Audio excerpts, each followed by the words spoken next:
शरीर जो किसी का भी शरीर उत्पन्न होता है वो कैसे होता है? उसका एक ही जरिया है, वो माँ के पेट से ही जन्म लेता है। मरने का बहुत सारा सोर्स हो सकता है, साधन हो सकता है, लेकिन जन्म लेने का एक ही साधन है। कृष्ण जी जब अपना शरीर त्यागे थे तो कैसे हुआ था, कैसे वो शरीर त्यागे थे? कोई जो शिकारी था वो उनके पैर हिरन समझकर उनके पैर को मार दिया था, भेद दिया था। वो नेचुरल जो लॉ है वो कोई भी शरीर जो बॉडी ऑफ फॉर्म है उस पर लागू होगा। साइंस ओलंपियाड था, उसमें एक सवाल आया था हम लोगों को कि शक्तिमान को कितने बोन्स होंगे, तो उसमें बहुत सारे ऑप्शन थे। एक था 1012, एक था 1013, एक था 1 करोड़ और एक था 206। भगवान कृष्ण जब गीता ज्ञान दे रहे थे अर्जुन को, ये बता नहीं रहे थे कि अर्जुन ये श्लोक जो है मैं बता रहा हूँ वो वेदांता में यहाँ पे लिखा हुआ है या उपनिषद में ये नंबर पे श्लोक पे लिखा हुआ है। वो रटे हुए नहीं थे, क्योंकि उनका वो जो भी बोल रहे थे उनके रियलाइजेशन से निकल रहा था, उनके अंडरस्टैंडिंग से निकल रहा था। उनका जो ज्ञान था उनसे अलग नहीं था, ज्ञान और ज्ञानी अलग नहीं था वहाँ।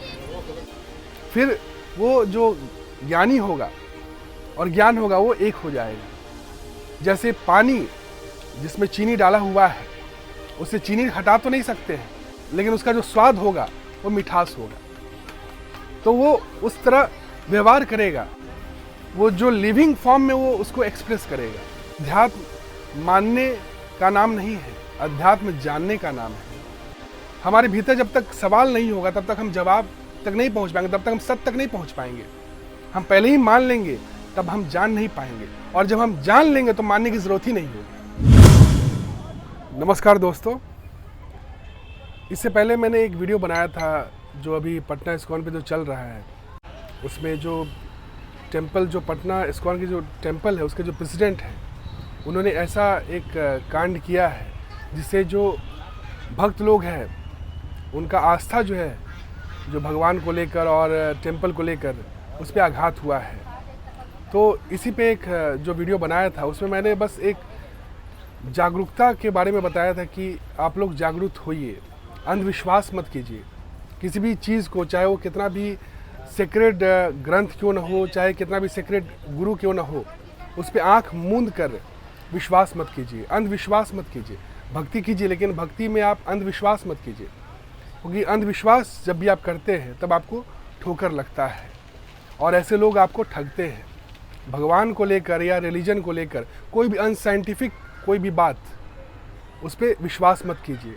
और दूसरी बात, कोई भी चीज़ चाहे कितना भी बड़ा ग्रंथ में क्यों ना लिखा हो, चाहे कितना भी बड़ा कोई गुरु क्यों ना बोले, लेकिन जब तक वो बात आप खुद से रियलाइज़ नहीं करते हो तब तक उसको मानो नहीं। जब तक जानो नहीं तब तक मानो नहीं, क्योंकि जब आप कोई किसी चीज़ को मान लेते हो तब आप उसके बियॉन्ड नहीं जा पाते, तब आप उसको जान नहीं पाते हो। तो मानो मत जब तक जानो ना। जानने का प्रयास ही भक्ति कहा जाता है। भक्ति का मतलब ये नहीं कि सिर्फ जो भी बोला जाए उसे आप मान लें। अगर आपको जो भी बोला जाए आप उसको मानेंगे तो कभी भी आप सत्य तक नहीं पहुंच सकते हैं। और कोई भी अनसाइंटिफिक आदमी, कोई भी अनसाइंटिफिक पर्सन या कोई भी अनसाइंटिफिक चीज़ आपके ऊपर थोप दिया जाएगा और आप उस पर विश्वास कर लेंगे। जैसे 72 हुरिया जो इस्लाम में बोला जाता है, उस पर लोग विश्वास करते हैं। और जितना भी टेररिज्म हो रहा है, जितना भी फैनेटिक जो रिलीजन जो बन रहा है, इतना मार काट हो रहा है, दो रिलीजन के बीच में जो मार काट होता है, ये इसी फैनेटिक के कारण होता है, क्योंकि लोग अनसाइंटिफिक कोई भी चीज़ उस पर विश्वास कर लेते हैं। वो रियलाइजेशन तो हुआ नहीं, कोई भी ग्रंथ में लिखा हुआ है एज इट इज़ उसको बस रट लेते हैं और उस पर कभी एनालिटिकल थिंकिंग से उसको सोचते नहीं हैं, रेशनल थिंकिंग से सोचते नहीं हैं। कोई भी लॉजिकल बात ही क्यों ना हो उसको हम एक्सेप्ट कर लेते हैं आंख मूंद करके, क्योंकि वो सेक्रेड है। अगर वो रियलाइजेशन में आपके भीतर वो आया नहीं, आप उसको डाइजेस्ट अच्छे से नहीं कर पाए, अंडरस्टैंड नहीं कर पाए, समझ नहीं कर पाए, तब तक वो आपका हुआ नहीं। आप उसका उपयोग नहीं कर पाओगे अपने जीवन में। तो मैंने वो बहुत अच्छा वीडियो बनाया था, उस पर यही बताया था। उस पर एक जो भक्त हैं जो बोलते हैं कि मैं इस्कॉन का डिवोटी हूँ और कृष्ण को बहुत अच्छे से जानता हूँ, गीता पढ़ा हूँ, वो मुझे अपनी अपना जो एक बात था वो अपना बोलने लगे कि ब्रह्मचारी का मतलब क्या होता है, कि वो बताने लगे कि जैसे मैं आपको पढ़ के बताता हूँ। वो उन्होंने कमेंट किया मुझे, the first sons of lord Brahma and 4 Kumaras are not brahmachari. उन्होंने पूछा मुझसे, तो मैं यही बोला, all are just fancy story, just tell me was Krishna celebrate, Ram celebrate और Shiva celebrate, and they are true ideal, not any demigod और गुरु और बाबा। मैंने ये लिखा था, तो उन्होंने लिखा, these are not fancy stories, these are mentioned in the transcendental pages of Srimad Bhagavatam, the king of all Vedic literature, the ultimate commentary on Vedanta Sutra. और वो ये भी लिखते हैं, yes, Rama and Krishna married, but still they are celibate because their body is not made up of mucus, bile and semen like all of us. Read Bhagavad Gita 4.6. His body is transcendental, his queens are spiritual, his sons were also reproduced spiritually.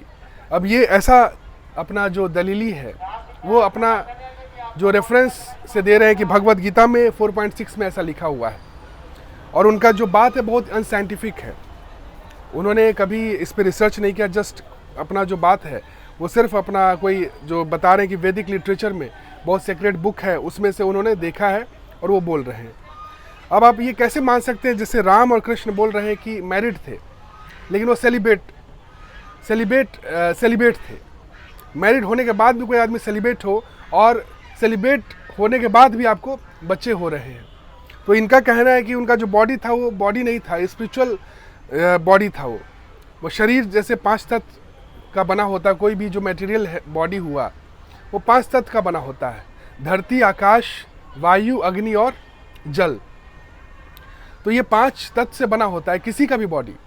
तो ये जो हमारे ideal है, राम हुए, कृष्ण हुए, शिव हुए, ये सब आइडियल है हमारे। कोई भी महापुरुष धरती पे आता है तो वो जन्म से ही महापुरुष नहीं होता है, वो अपने कर्म से महापुरुष बनता है, और यही भगवत गीता में बोला गया है। राम भी जब धरती पे आए तो उन्हें भी वैराग हुआ। पहले जब राजा बनने के पहले उनको देश भ्रमण करने के लिए बोला गया, तो वो जब देश में घूमे तो बहुत दुख, कष्ट, बीमारी से ग्रसित लोगों को देखे, पीड़ा को देखे। उसको देखकर उनके भीतर वैराग उत्पन्न हुआ, प्रश्न उत्पन्न हुआ। उस प्रश्न को लेकर जब वो ऋषि वशिष्ठ के पास जाते हैं तो ऋषि वशिष्ठ उन्हें आत्मज्ञान देते हैं। उसी का नाम योग वशिष्ठ है। जब आप उसको पढ़ेंगे तब आपको ज्ञान होगा कि उस समय तक राम जो थे एक साधारण मनुष्य थे। उसके बाद जब उन्हें ज्ञान होता है, तत्व ज्ञान होता है, तब वो जाके महापुरुष बनते, तब वो जाके भगवान बनते हैं। तो कोई भी जो नर आता है वो नर से नारायण बनता है आत्मज्ञान से। कृष्ण भी जब संदीपनी ऋषि जो उनके गुरु थे उनसे जब ज्ञान लेते हैं तब वो जाके बनते हैं। वो तपस्या करना पड़ता है, ऐसा नहीं होता, पेनांस उसका झेलना पड़ता है। ऐसे कोई जाके आप कोई महापुरुष नहीं बन जाता है। तो महापुरुष भी होता है वो साधारण आदमी बनता है। साधारण आदमी आता है धरती पे, वो कर्म से जाके वो महापुरुष बनता है। तो वो उनका भी जो बॉडी है वो बॉडी मेटेरियल बॉडी होगा, उस पर भी नेचुरल लॉ उस पर लागू होगा। जो शरीर का क्या होता है, शरीर सिर्फ शरीर ही है जो जन्म लेता और मरता है। आत्मा न जन्म लेता न मरता है। आत्मा अमिट है, अजन्मा है। शरीर जो किसी का भी शरीर उत्पन्न होता है वो कैसे होता है, उसका एक ही जरिया है, वो माँ के पेट से ही जन्म लेता है। मरने का बहुत सारा सोर्स हो सकता है, साधन हो सकता है, लेकिन जन्म लेने का एक ही साधन है, वो माँ के पेट से ही होता है। और जब वो मरता है शरीर, जैसे कृष्ण जी जब अपना शरीर त्यागे थे तो कैसे हुआ था, कैसे वो शरीर त्यागे थे।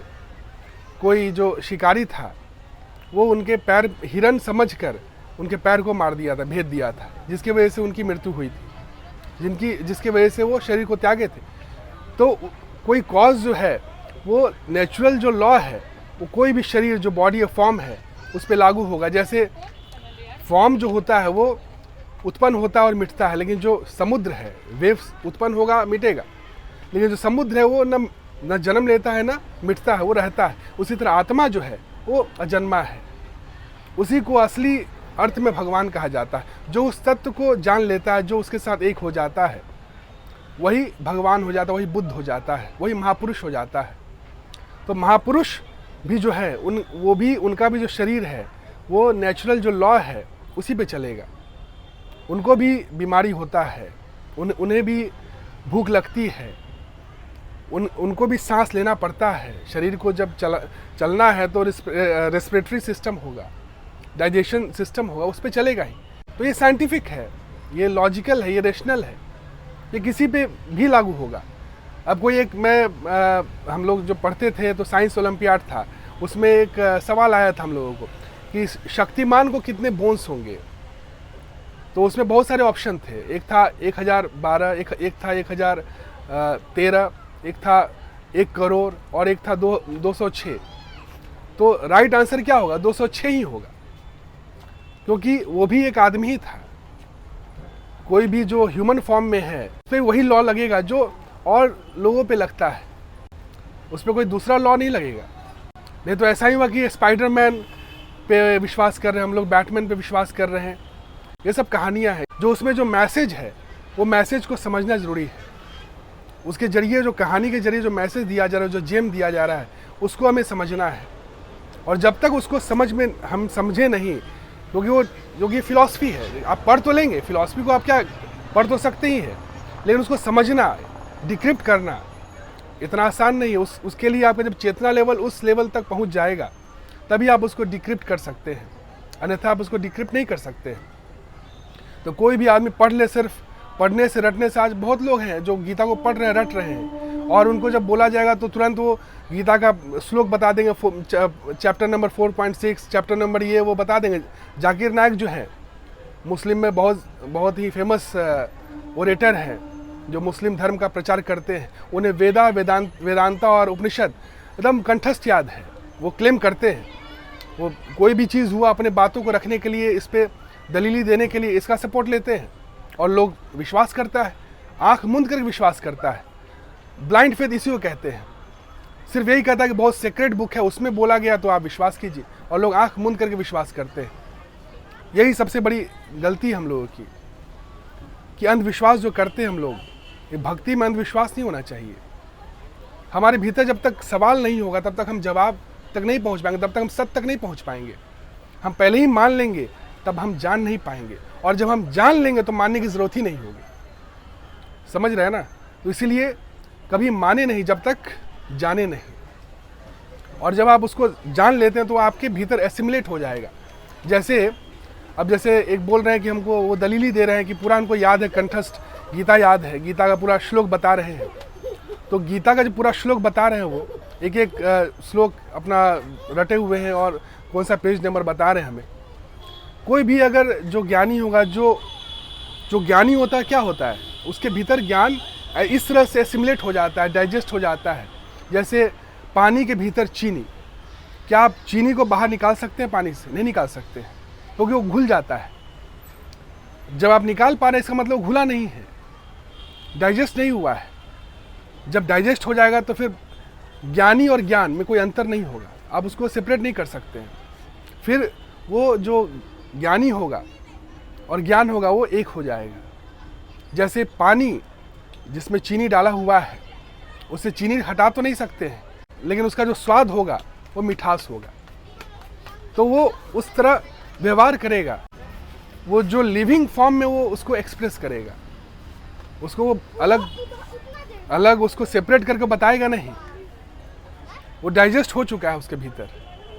जैसे भगवान कृष्ण जब गीता ज्ञान दे रहे थे अर्जुन को, ये बता नहीं रहे थे कि अर्जुन ये श्लोक जो है मैं बता रहा हूँ वो वेदांता में यहाँ पे लिखा हुआ है, या उपनिषद में ये नंबर पे श्लोक पे लिखा हुआ है। वो रटे हुए नहीं थे, क्योंकि उनका वो जो भी बोल रहे थे उनके रियलाइजेशन से निकल रहा था, उनके अंडरस्टैंडिंग से निकल रहा था।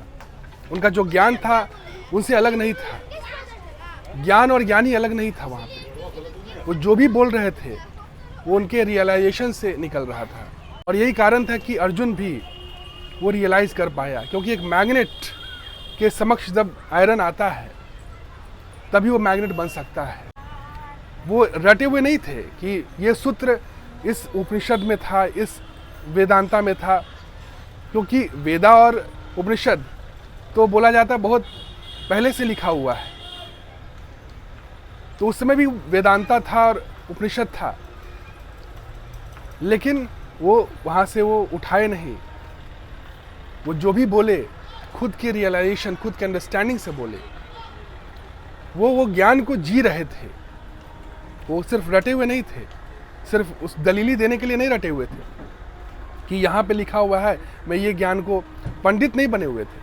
पंडित लोग क्या करता है कि ज्ञान को रट लेता है, आप उसको समझ नहीं पाओगे, और न वो समझा है न वो समझा पाएगा। इसलिए चाहे कितना भी बड़ा ज्ञानी क्यों न बोल रहा हो, चाहे कितना भी बड़ा सीक्रेट ग्रंथ में क्यों न लिखा हो, जब तक आपके भीतर वो आप उसको रियलाइज़ नहीं करते हो, तब तक वो जो चीनी है वो पानी में घुला नहीं है। तब तक वो जो ज्ञान है आप ले रहे हो वो आपसे सेपरेट है, आपसे दूर है, आपसे अलग है। आप उसको जी नहीं पाओगे, आप अपने जीवन में उतार नहीं पाओगे। तो सिर्फ पंडित मत बनिए। अपना जो विद्वत्ता है वो दिखाने के लिए कि मैं ये पढ़ा हूँ, मैं ये रटा हूँ, इससे ना आप फ़ायदा उठा पाओगे, ना किसी दूसरों को आप लाभ दे पाओगे। मैं बस यही कहना चाहता हूँ कि अंधभक्त मत बनिए। अंधभक्ति से कभी आप सत्य तक नहीं पहुँच पाएंगे। अंधभक्ति के कारण ही इतना जो दंगा फसाद होता है धर्म को लेकर, गॉड को लेकर, जो इतने जो अफवाहें फैलाए जाते हैं, ये सिर्फ अंधभक्ति के कारण है।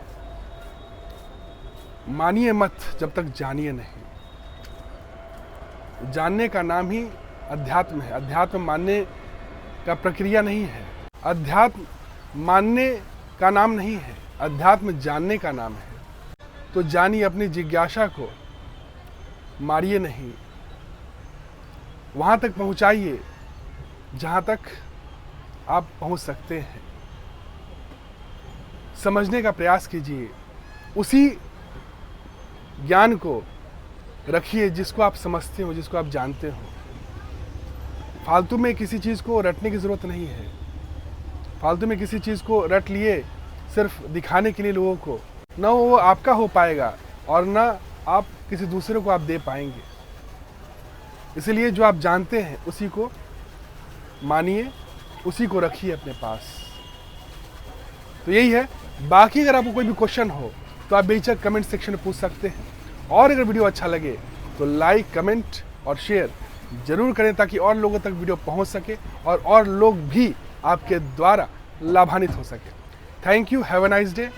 प्रणाम।